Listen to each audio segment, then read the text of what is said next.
I will stand up there looking relatively harmless with a sign that says, "End the occupation." And some grandfather will walk by and say, "Fuck you, you ugly bitch." This is what you call the discourse. Okay, what is happening though, as Joe alluded to, is that opposition in the Jewish community is starting finally at last. About 2 years ago, I just did a Google search and I found 17 organizations that had sprung up all over the country. Either they were specifically Jews, you could tell by the name, very critical of Israel, or they were at least Jews who were working with Palestinians. I don't know how many of those organizations existed, and the people come and go. Nevertheless, there are there's a whole spectrum, I'm sure you're familiar, going all the way from Tikkun and J Street and so forth, all the way to the real left, also to the International Jewish Anti-Zionist Network, Solidarity Network, other anti-Zionist groups. Here in New York, there's JADO, the Jews Against the Occupation, which did those fabulous banner drops. Do you know what a banner drop is? And dropped these huge banners, and at least they stayed up for a few minutes, I understand, long enough for photos to be taken near that ship, that's docked in the Hudson, and also in the Cross Bronx Expressway. Then the organization, we're not really an organization, the group that I sort of fell into is the Jews Say No. Now this has been an experience because, and some people in this audience have participated in our demonstrations. In January, several individuals got together and called for a demonstration outside the Israeli embassy. They told me privately, well, if we get 150 people, we'll be happy. 700 people, okay? 700 plus, because one police officer said he estimated there were 1,000. Then a month later, February 14th, we just did a 24-hour demonstration, and 889 people appeared.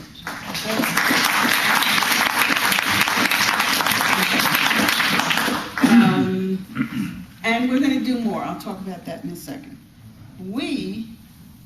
The change, I think, is because of the organizing that went on by the International Solidarity Network and the Palestinian leadership inside the West Bank that said, send us people to come and see, and they will never be the same again. And every person that I know who has gone there has had their life altered.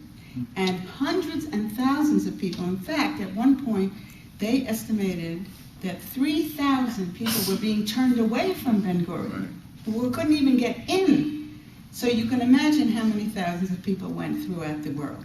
All of those people came back, had house parties, report backs, just telling their neighbors and friends. This made a tremendous difference.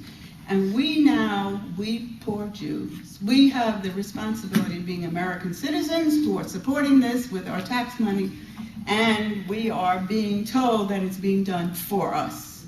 And we are saying, no, no, hell no.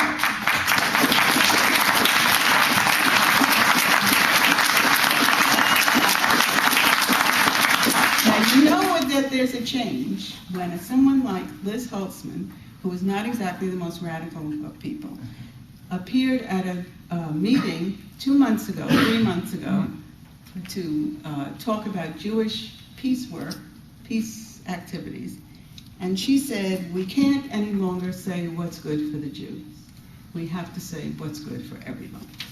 So I consider that a benchmark. This is a benchmark. Now, you know there have been sit-ins in Canadian Israeli embassies. There were 2 sit-ins there. There are demonstrations around the world. There's a very strong Jewish effort to support Palestinians in Europe. Very strong. And let us not forget the Israelis, leftists, who are plodding on, no matter what, who should be supported every time they come here. There's Jeff Halper from the Israeli Committee to Demolitions. There's Ruchama Marton, who started the Physicians for Human Rights Israel. There are the Anarchists Against the Wall. There are about 30 organizations now. Did you know that? Of course you didn't, because you've never read anything about it. And why isn't that? That you haven't, because this is the story they do not want to cover. We went to Israel on a Jewish delegation to Palestine. We got an audience with the great Greg Myrie, a reporter with the New York Times.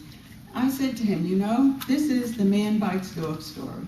We are Jews from America. We're going all the way over there and saying that the occupation has to stop. Oh, he came, he saw, he talked to us.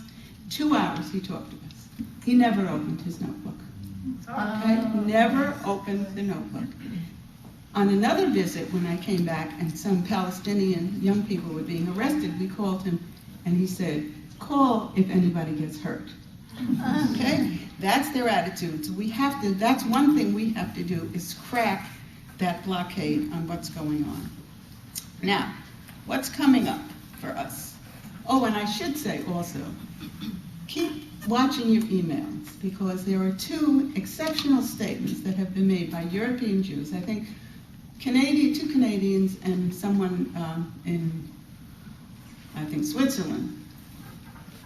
Families are starting to ask that the names of their relatives who were killed in the Holocaust be removed from Yad Vashem.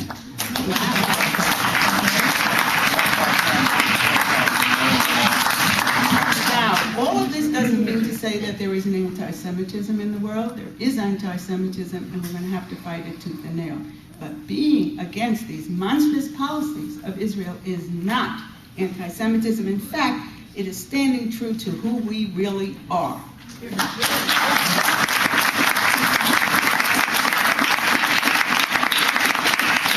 what's coming up next? Okay, the Jews say no, we're gonna have street theater. Can't tell you where exactly. We're gonna have more demonstrations. I'm hoping for really more aggressive demonstrations. I'm talking about establishing truth squads. That's what I want, is a truth squad to show up. This lady here, is she still here? Or did she leave? Oh, too bad. Because I am very anxious to see people go into synagogues and into Jewish organizations and say, okay, let's talk about this. Let's talk about this.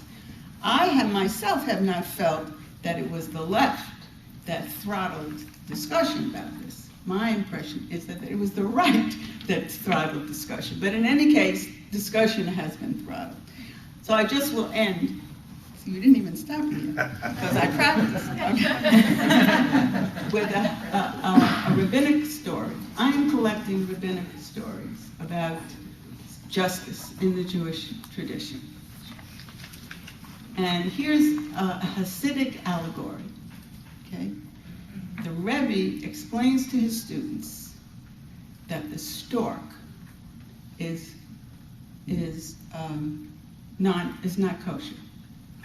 And the students are puzzled because the stork is known for its kindness and its compassion. And the Rebbe says, the stork is treif because it cares only for its own.